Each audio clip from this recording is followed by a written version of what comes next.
Y vamos con la colaboración del periodista Jorge Santa Cruz. ¿Cómo está? Muy buenas tardes. Con mucho gusto a usted, a su equipo y por supuesto a la audiencia. Platíquenos, ¿cómo es que deja el Papa Francisco a la Iglesia Católica? Mire, la deja en un momento crucial, no solo en lo religioso, sino también en lo geopolítico, y trataré de explicarlo. La Iglesia Católica ha sufrido una serie de transformaciones, de, entre comillas, actualizaciones, desde que tomó el poder de la Iglesia Angelo Roncalli, conocido como Juan XXIII.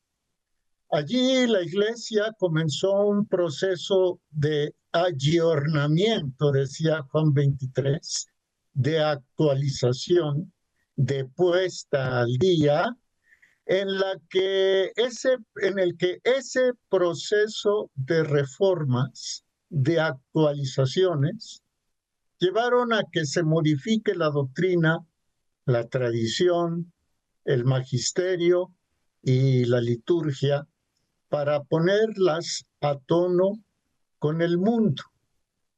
Se podría decir que desde Juan XXIII para acá, o sea, Juan XXIII, Pablo VI, Juan Pablo I, aunque su pontificado duró 33 días, Juan Pablo II, Benedicto XVI y Francisco han continuado con las reformas para eso, para complacer al mundo. ¿Eso qué quiere decir a juicio de su servidor, quien habla, insisto, a título personal? Mis opiniones son exclusivamente mías y perdón que lo enfatice así.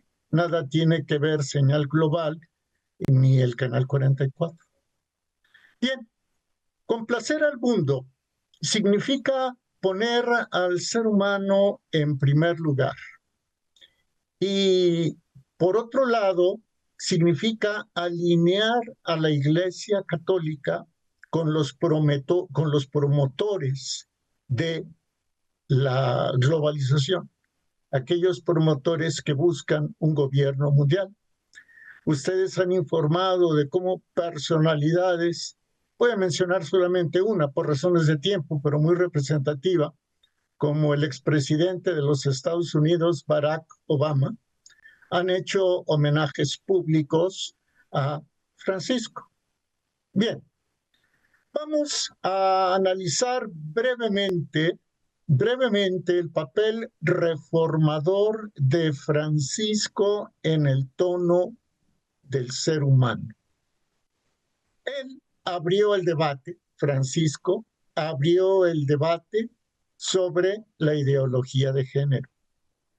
Él en alguna ocasión, al inicio de su pontificado, dijo: si alguien es gay y busca al Señor, ¿quién soy yo para juzgar?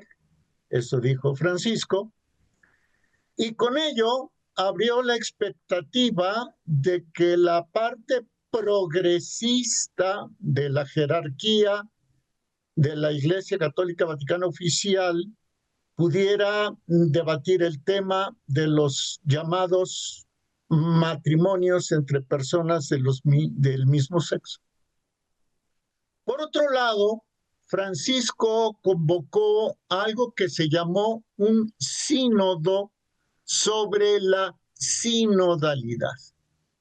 Y en este sínodo sobre la sinodalidad, en el que participaron no solo clérigos, sino laicos y personas de sexo femenino y mujeres, se debatieron temas como la bendición de parejas del mismo sexo, si debe continuar el celibato sacerdotal, si debe haber mujeres sacerdotisas, etc. A Francisco también se le reconoce que o que reforzó el tema de la colegialidad. ¿Qué es esto del tema de la colegialidad? Que sean las conferencias episcopales las que tomen grandes y graves decisiones en lugar del obispo de Roma.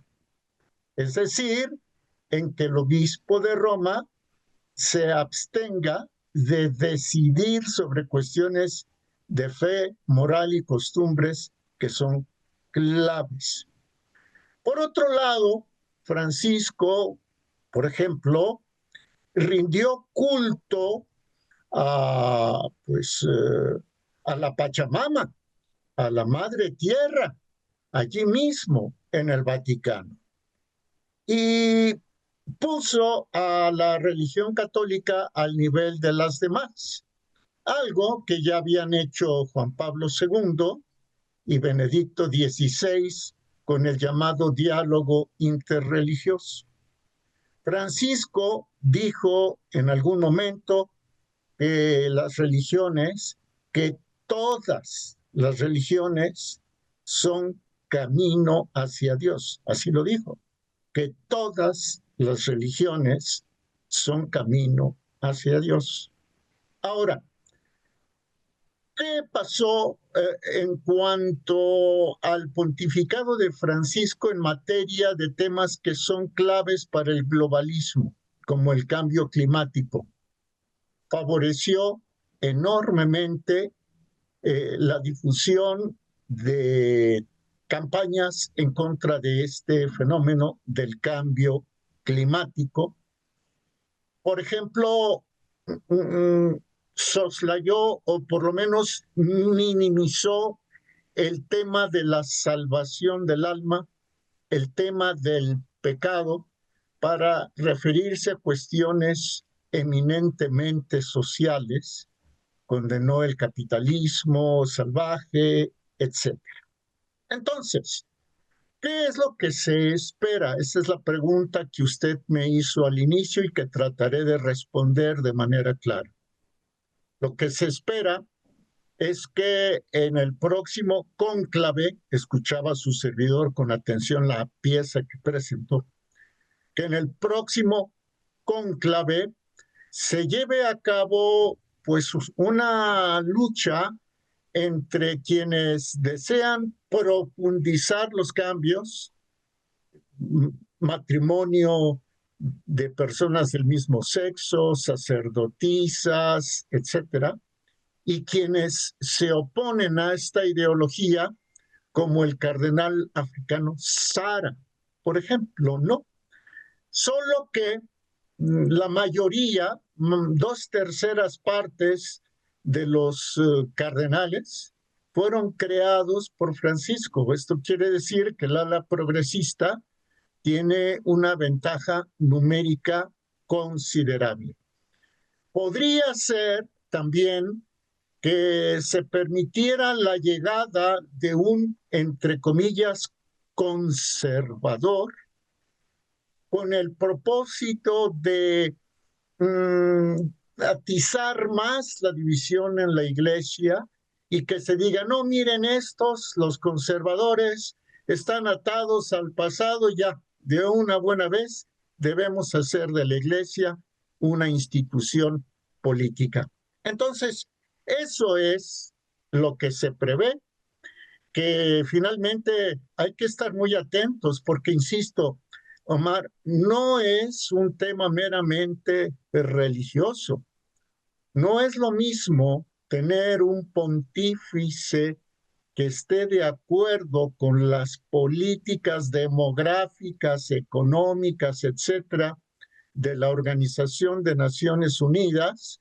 El cambio climático, entre otras cosas, presupone que la gente es la que está dañando el planeta y que por lo tanto importa más el planeta que la gente, y habría que disminuir el número de personas, a que hubiera un pontífice que dijera no, por encima del ser humano está, por encima de la dignidad del ser humano, está la dignidad de Dios. Se vienen tiempos cruciales y para concluir me gustaría cerrar con esta frase.